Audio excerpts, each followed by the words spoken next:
Welcome students. बेटा continuation में हम जो पीरियोडिक टेबल की जो हिस्ट्री डिस्कस कर रहे हैं लास्ट लेक्चर से, उसी को इस लेक्चर में कंटिन्यू करेंगे। ठीक है, तो हिस्ट्री की जो लिस्ट जो थी, जिसको हम जेनेसिस इस नाम, ठीक है ना, ऐसा बोल सकते हैं, तो वो जो लिस्ट थी आपके पास ऑलरेडी अवेलेबल है। लास्ट लेक्चर में मैंने वही बताया है, ठीक है ना। तो उसमें उस सीक्वेंस में जो हमने लास्ट लेक्चर में पढ़ा था वो था टेलोरिक्स हेलिक्स के बारे में, ठीक है ना। तो ये हेलिक्स नाम क्यों पड़ा, टेलोरिक्स ये नाम कहाँ से आया। साइंटिस्ट जो था बेटा उनका नाम था डी कैन कॉर्टवाइस, ठीक है ना, डी कैन कॉर्टवाइस। बेटा ये पर्सन जो था, ये साइंटिस्ट जो था, ये फर्स्ट ऐसा पर्सन था जिसने उस समय अवेलेबल जो एलिमेंट्स थे उनको एटॉमिक वेट के इंक्रीजिंग ऑर्डर में लगाया। ये फर्स्ट ऐसा ये था मतलब अरेंजमेंट एलिमेंट्स का जो इंक्रीजिंग ऑर्डर में था उसके एटॉमिक वेट के हिसाब से, ठीक है, ऐसा फर्स्ट ये था, ठीक है, इसलिए इसको याद रखते हैं। अब जो नेक्स्ट जो पर्सन है, ठीक है, नेक्स्ट जो साइंटिस्ट है, ठीक है, तो फोर्थ नंबर, ठीक है ना, बराबर है। और ये आपने 10th में पढ़ा है बेटा, ठीक है ना। और ये, ठीक है, नाम है न्यूलैंड्स ऑक्टेव, ठीक है, न्यूलैंड्स ऑक्टेव, बराबर है।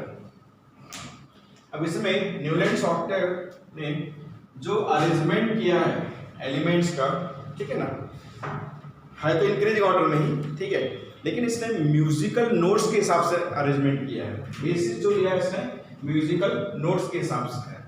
तो एलिमेंट्स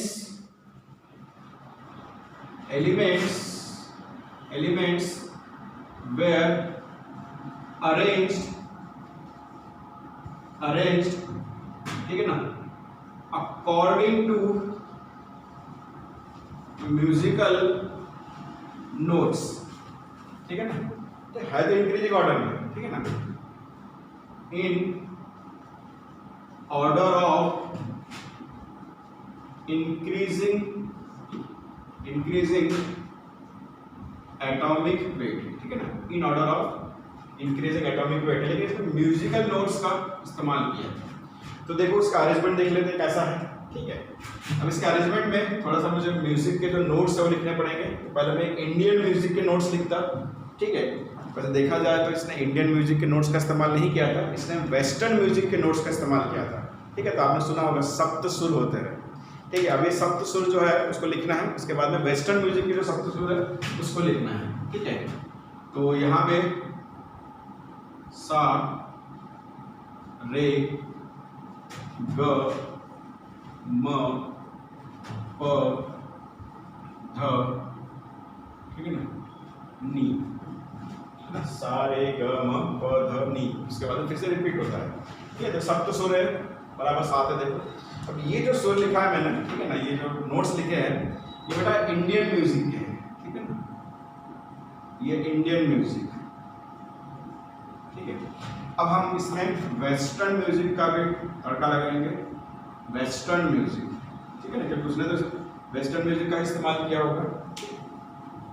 तो वेस्टर्न म्यूजिक के हिसाब से यहाँ पे, ठीक है ना, तो जो है सा के जगह पर आएगा बेटा डो, डो रे मी, डो रे मी, ठीक है ना, देन फा सो, और ये आता है ला टी, ठीक है।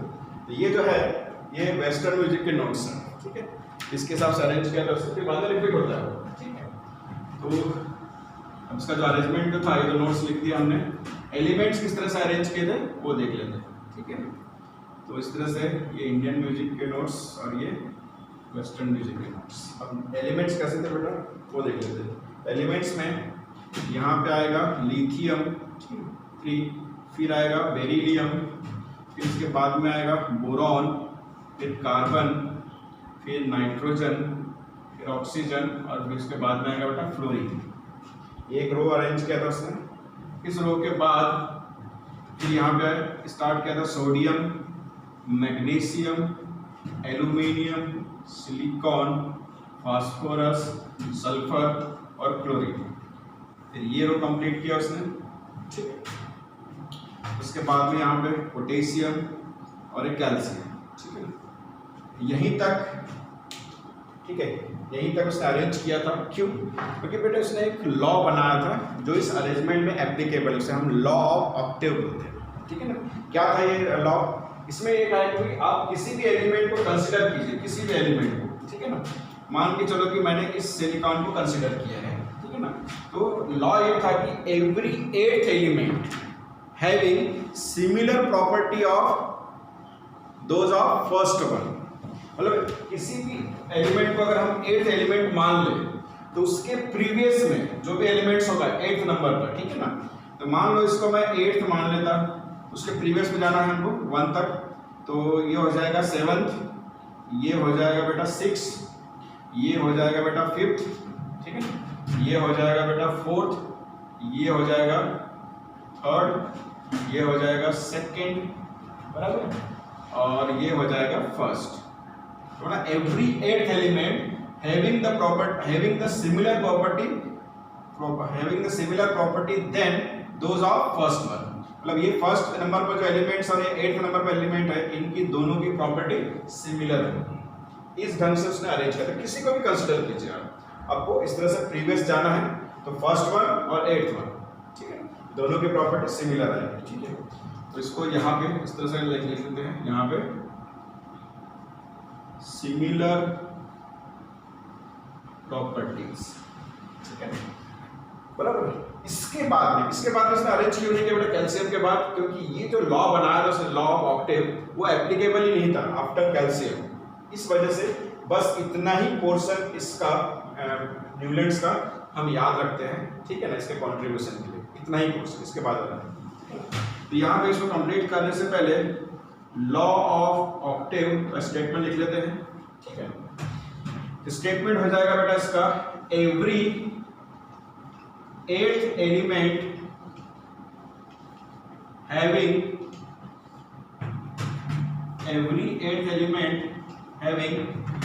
having similar properties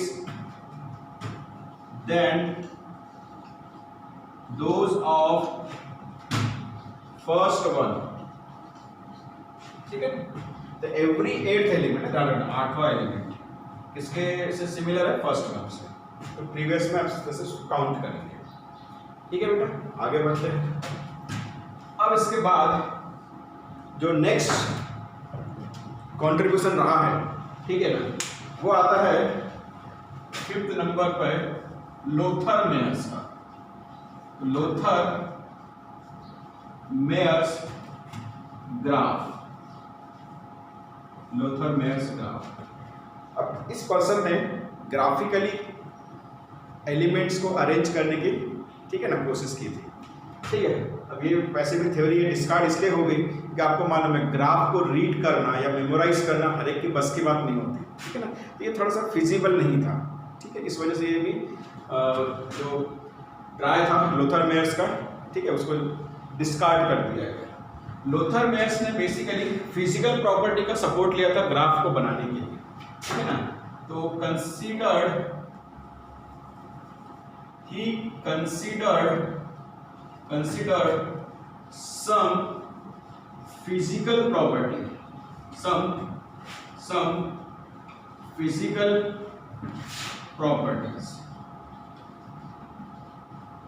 अब कौन कौन सी फिजिकल प्रॉपर्टीज थी जो उसने कंसिडर की थी बेटा?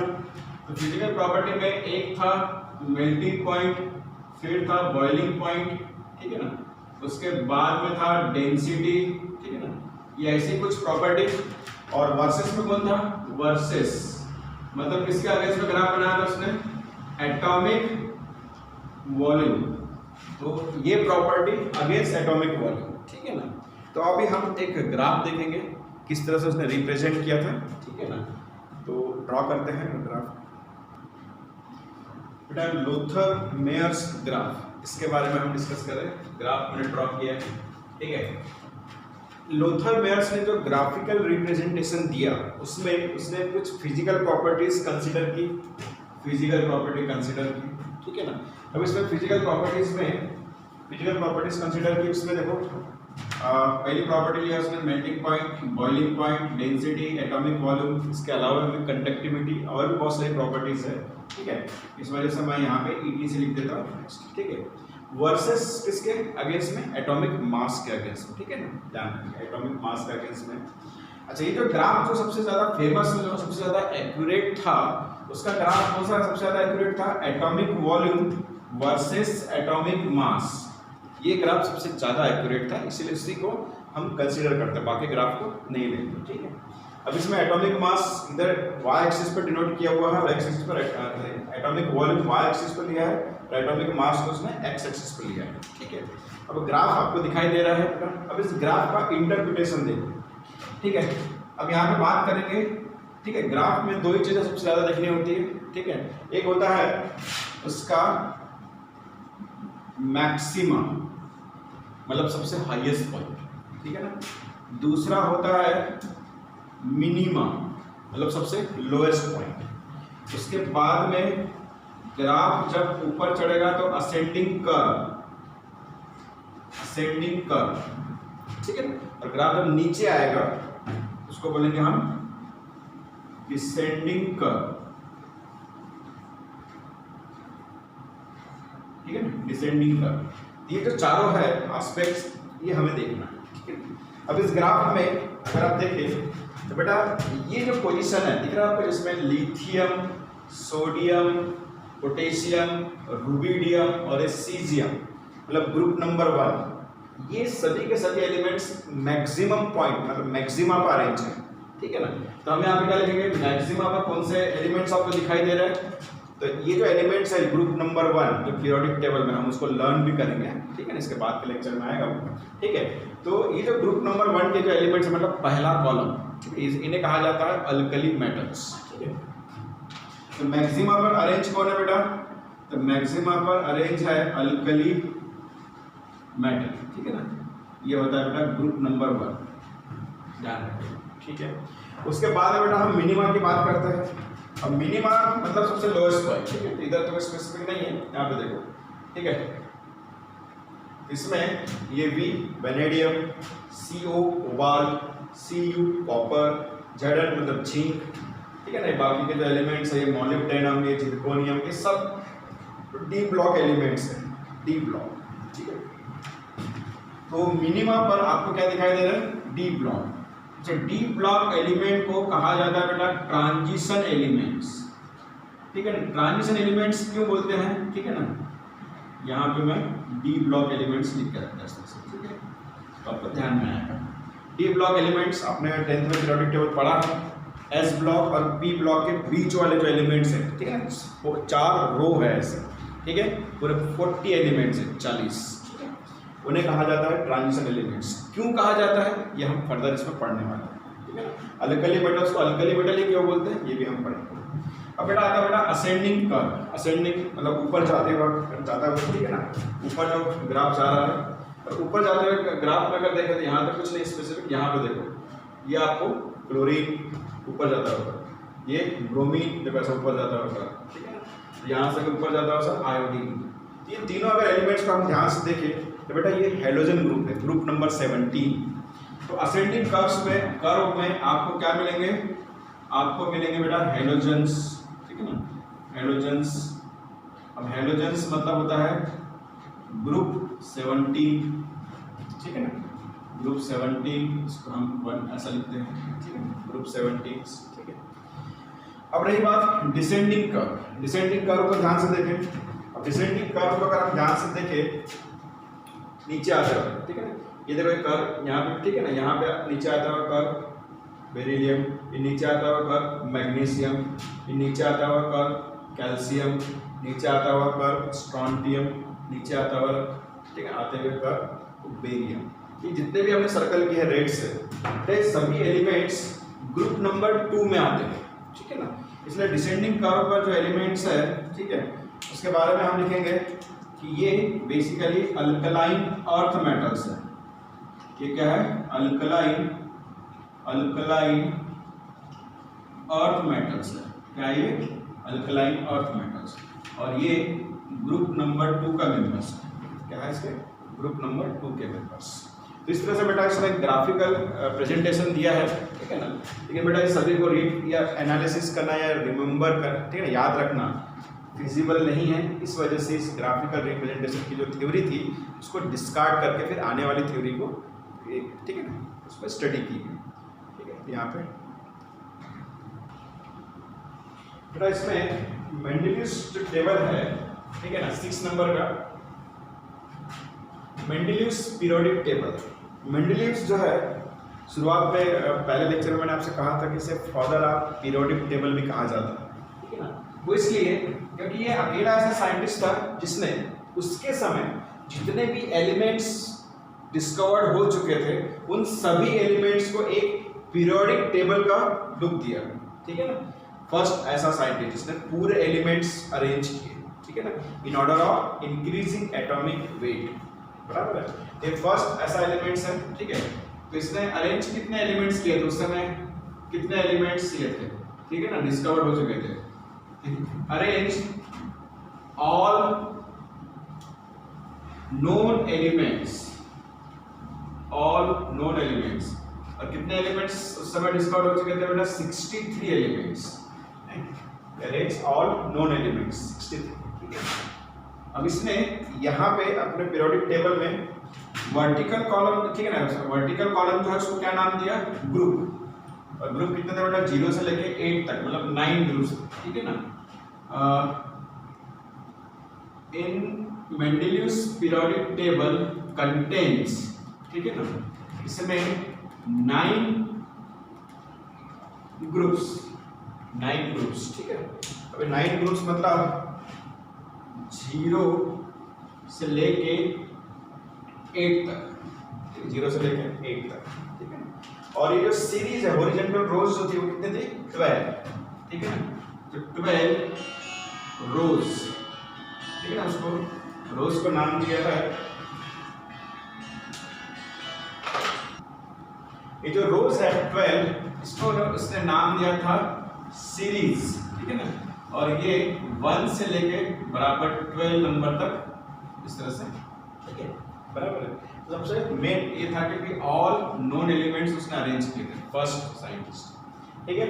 अब ये जो अरेंजमेंट है बेटा इसका पीरियोडिक टेबल में अगर आप देखेंगे ये 1 से लेके 12 ऐसी रो है। 9th नंबर की रो ऐसी है जिसने उसने इसमें कोई भी एलिमेंट्स अरेंज नहीं किया था, इस वजह से मैंने यहाँ पे डैश लगा दिया है, बराबर है। 8th नंबर का कॉलम एक ऐसा था कि जिसमें एक ही रो में 3 एलिमेंट्स थे। ये 4th रो में 3 एलिमेंट्स थे, 6 नंबर की रो में भी 3 एलिमेंट्स थे, और ये 10th नंबर की रो में भी 3 एलिमेंट्स थे, बाकी के रो सब खाली थे 8th इसमें, ठीक है, ध्यान रखिएगा। तो इस तरह से अरेंजमेंट था, ठीक है। अच्छा ये जो ऑक्साइड्स है इसमें इसने अपने पीरियोडिक टेबल में वैलेंसी के बेसिस पर बेटा ऑक्साइड्स कैसे बनेंगे वो एलिमेंट्स के, वो भी यहाँ पे उसने इंडिकेट किया है। तो इधर देखिए, अब ये 0 ग्रुप है बेटा, ये ऑक्साइड तो बनाएगा नहीं, इसकी वैलेंसी 0 होती है, इसलिए यहाँ पे R मतलब ये एलिमेंट्स है, ठीक है ना। तो R ही लिखा है इसने, O नहीं लिखा है, मतलब ऑक्साइड नहीं बनाएगा। ये पहला ग्रुप वैलेंसी 1 रहेगी, तो देखो वैलेंसी 1, ऑक्सीजन की वैलेंसी कितनी रहती है 2, तो इसकी वैलेंसी इधर आ गई, इसकी वैलेंसी इधर चलेगी, तो R2O। फिर यहाँ पे ग्रुप नंबर 2, तो R की वैलेंसी कितनी रहेगी एलिमेंट्स की, R की 2 रहेगी, ग्रुप नंबर 2 है तो वैलेंसी 2, इसकी भी 2, इसकी भी 2, तो दोनों कैंसिल हो गई, तो RO इसका मॉलिक्यूलर फार्मूला।